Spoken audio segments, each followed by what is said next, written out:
Bismillahirrahmanirrahim. Assalamualaikum warahmatullahi wabarakatuh.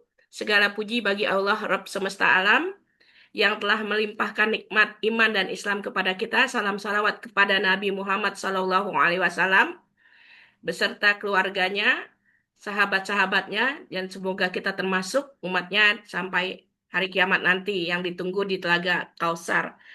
Amin ya Rabbal Alamin. Amma ba'du. Alhamdulillah, sekarang yang kita akan paparkan di Zoom ini adalah tentang zakat ya. Bagaimana akuntabilitas zakat yang berkaitan dengan teknologi terkini, yaitu menggunakan web, sehingga akuntabilitasnya dapat diakses oleh publik secara mudah. Insya Allah, dengan mudahnya akses sehingga kepercayaan masyarakat dapat ter- terpenuhi ya, karena selama ini gitu ya, banyak muzaki yang memberikan akses atau zakatnya langsung ke mustahiknya gitu ya. Jadi banyaknya akses yang langsung sehingga potensi zakat yang sebenarnya bisa dimaksimalkan karena banyak yang langsung menjadi sedikit. Itu ba- karena beberapa sebab ya. Artikel ini ya kita gunakan yang kita dilatar belakangi oleh artikel yang dibuat oleh Wahyudi dan kawan-kawan dari Universitas Airlangga.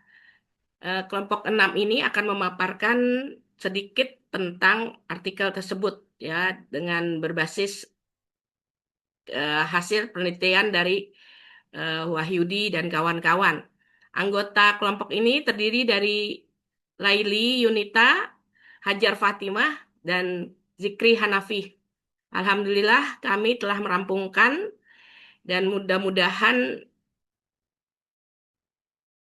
semua yang kita buat ini bermanfaat untuk kami sendiri dan teman-teman di SEBI khususnya. Eh, Selanjutnya boleh?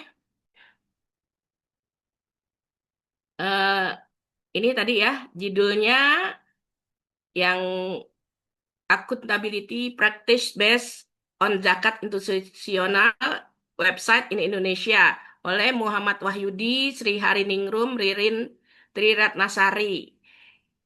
Ini mereka mengambil riset tentang wakaf yang berbasis web ya, karena di Indonesia baru ada mereka meneliti di 26 lembaga zakat ya, ada banyak beberapanya, salah satunya Rumah Zakat, Dewan Dakwah, eh, Muhammadiyah ya, zakat yang dikelola oleh Muhammadiyah, zakat yang dikelola oleh Persis dan lain-lain, ada 26 menggunakan eh, Intrater Reliability Test, yaitu tes yang menilai ke konten apa keajegan ya, keajek eh, di mana ini sangat memungkinkan untuk tes yang objektif. Jadi tidak ada keraguan di tes ini sehingga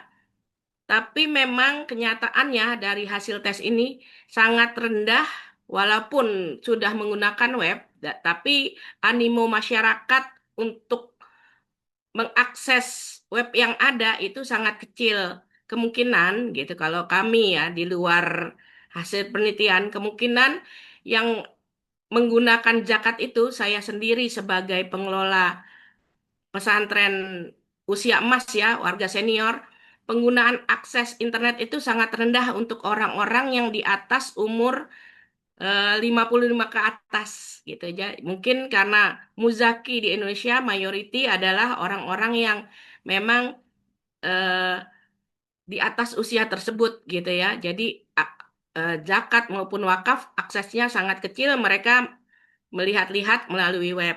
Selanjutnya boleh? eh Boleh selanjutnya ini tadi sudah paparkan lemahnya eh, bahwa lemahnya praktek transparansi melalui web selain masyarakat publiknya yang mau melihat ataupun lembaga zakatnya sendiri. Karena banyak kendala-kendala yang digunakan dalam web ini ya, terutama untuk bukan generasi muda ya, di mana yang mapan biasanya adalah generasi di atas 50-an saat ini gitu kan, yang anak muda masih berjuang untuk zakat maupun wakaf ya. Selanjutnya boleh. Tujuan penelitian dari Wahyudi dan kakak dan teman-teman gitu ya, itu mengukur akuntabilitas digital ya, mengukur sejauh mana website oleh lembaga zakat dimanfaatkan untuk menyampaikan akuntabilitas kepada publik ya. Di sini lembaga-lembaga yang tadi 26 gitu ya, memang lembaga yang memang juga kita ketahui sudah terbaik ya, WTP gitu ya. Terus pengelolaan manajemennya gitu ya. Itu memang sudah terbaik di saat ini ya. Mudah-mudahan lembaga zakat yang lain dan lembaga wakaf yang lain dapat menyusul. Jadi pemanfaatan ini sangat diperlukan untuk menumbuhkan kepercayaan publik sebenarnya. Jadi publik itu mau yang muda, yang tua, generasi yang akan datang pun memerlukan mengetahui detail apakah ini lembaga tersebut sudah WTP atau belum. Seperti kemarin penyaluran dana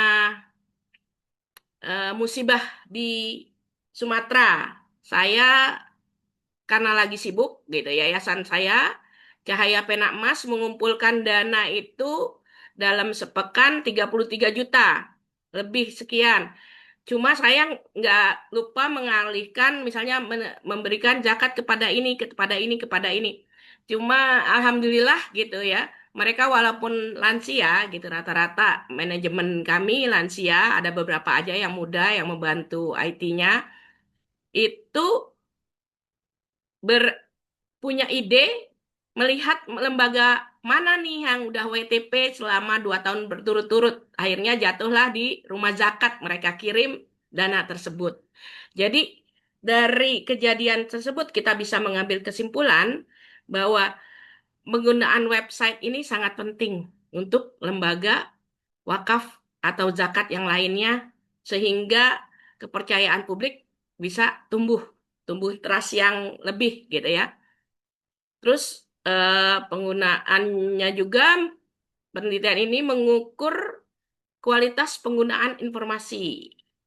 Penelitian Wahyudi dan kawan-kawan menilai kualitas pengungkapan informasi menggunakan 25 indikator yang dibagi ke dalam 5 dimensi utama, yaitu dimensi akuntabilitas zakat ya, ada dimensi transparansi, yang lima prinsip akuntabilitas ya, transparansi, ya, keterbukaan, accountability, bagaimana amanahnya lembaga zakat tersebut, responsibility, tanggung jawab kepada masyarakat, dengan salah satunya menyebarkan atau memberikan semacam annual review, jadi semacam berita tahunan bagaimana kelolaan wakaf ini, zakat ini sudah sampai di mana, penyalurannya di mana dan bagaimana gitu ya. Terus kemandiriannya juga. Terus yang kelima keadilan. Bagaimana keadilan ini di mana zakat tersebut memang sesuai dengan asnafnya gitu ya. Selanjutnya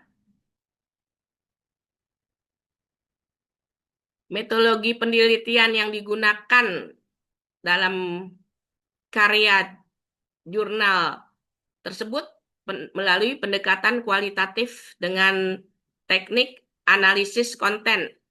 Sampel penelitian yang tadi saya sudah jelaskan, ada 26 eh, institusi zakat tingkat nasional yang telah mendapatkan rekomendasi dari Basnas yang memiliki web resmi.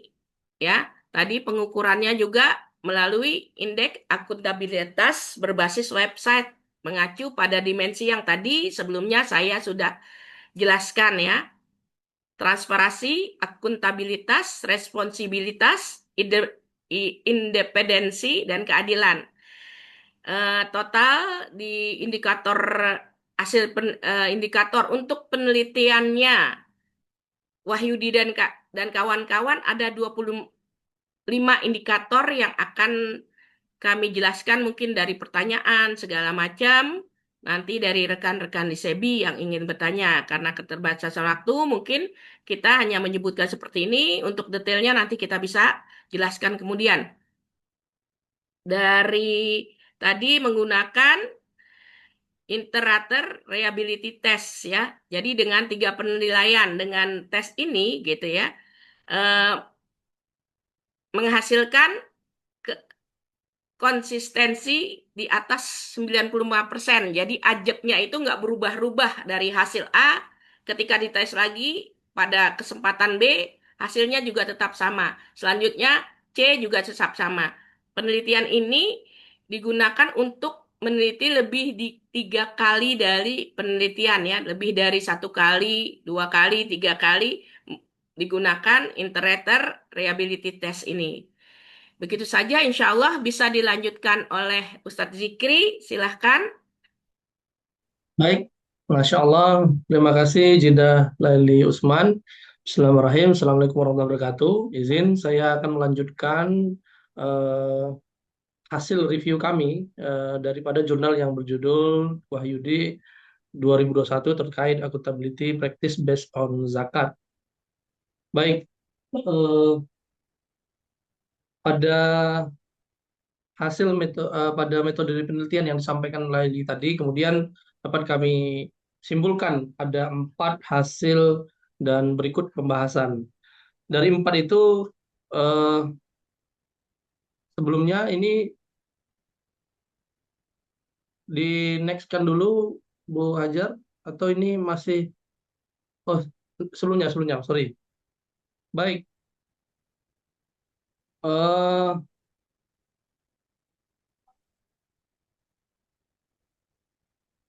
izin ya, review sedikit tadi ada terkait metode penelitian, kemudian kita masuk ke hasil dan pembahasan. Sebagaimana yang saya sampaikan di awal tadi, ada 4 ya. Pertama, dimensi transparansi, kedua, dimensi akuntabilitas, keempat, dimensi responsibilitas, dan yang keempat adalah dimensi independensi dan keadilan yang disampaikan pada metodologi penelitian oleh Jidah Laili tadi. Nah, kita masuk pada eh, yang pertama dari hasil penelitian yang menunjukkan bahwa praktek akuntabilitas berbasis website pada institusi zakat di Indonesia yang masih tergolong rendah. Nah, yang pertama kita bahas dimensi transparansi, yaitu keterbukaan informasi yang krusial.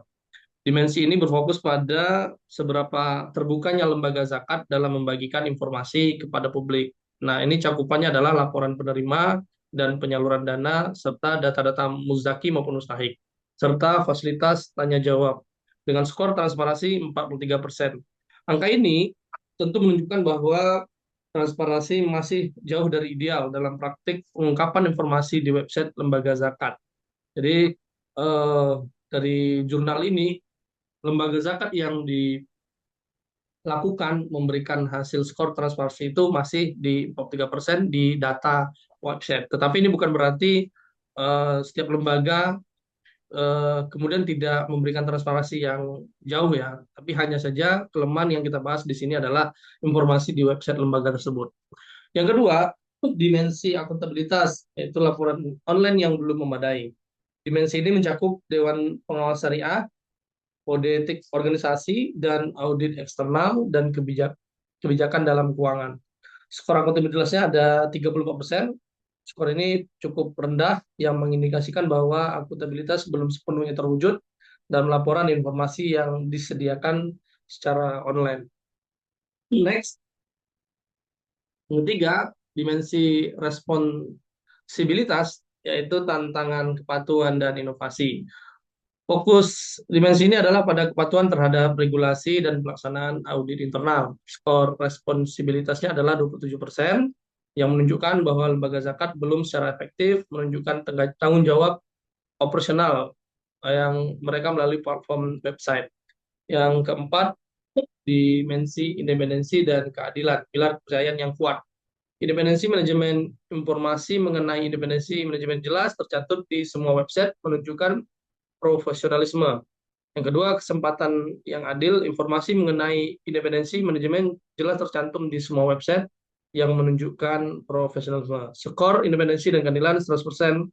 Kedua dimensi ini meraih skor sempurna, menandakan lembaga zakat konsisten ya dalam pengungkapan kategori ini yang menjadi dasar kepercayaan publik. Next. Nah, hasil utama penelitian yaitu kesenjangan akuntabilitas digital. Ada 3 poin ya. Pertama, indeks akuntabilitas total. Total indeks akuntabilitas berbasis website hanya mencapai 47%, dimensi yang rendah di poin kedua. 3 dimensi inti, yaitu transparansi, akuntabilitas, dan responsibilitas, masih menunjukkan skor yang sangat rendah. Dan yang ketiga, fokus konten website. Website lebih banyak memuat informasi umum daripada data spesifik yang dibutuhkan publik. Nah, mungkin eh, itu yang bisa kami sampaikan pada slide ini. Selanjutnya kami serahkan kepada Bu Hajar Fatimah. Kepada Bu Hajar kami persilahkan. Baik, terima kasih Pak Zikri. Selanjutnya, izin melanjutkan.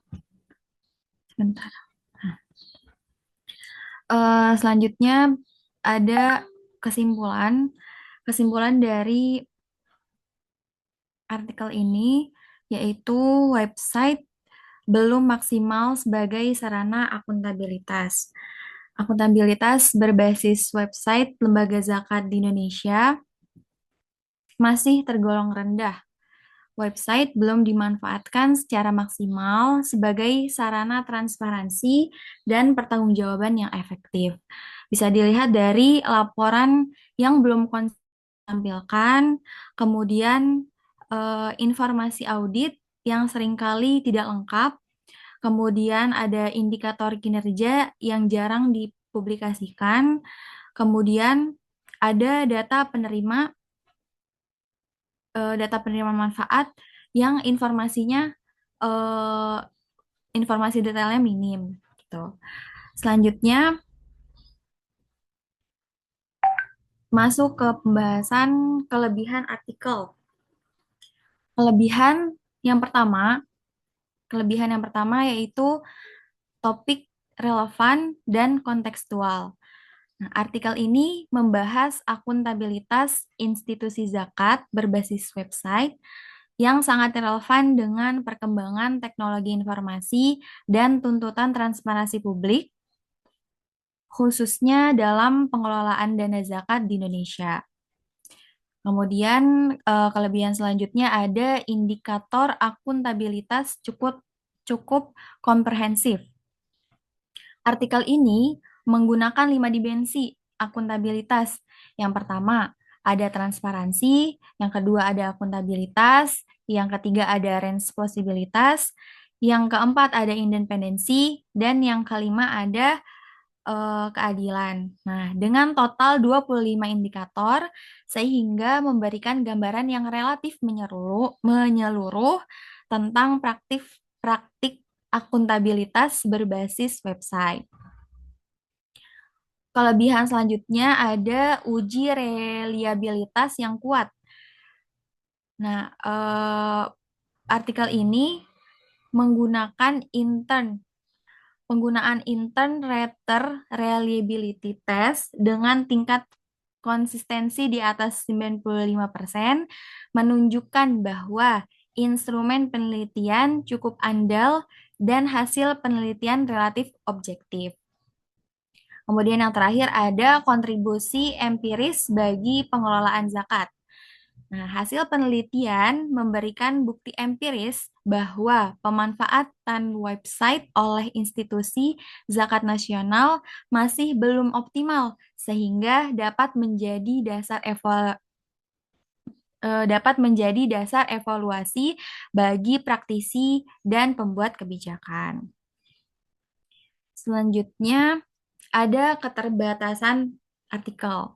Yang pertama, ada analisis cenderung deskriptif.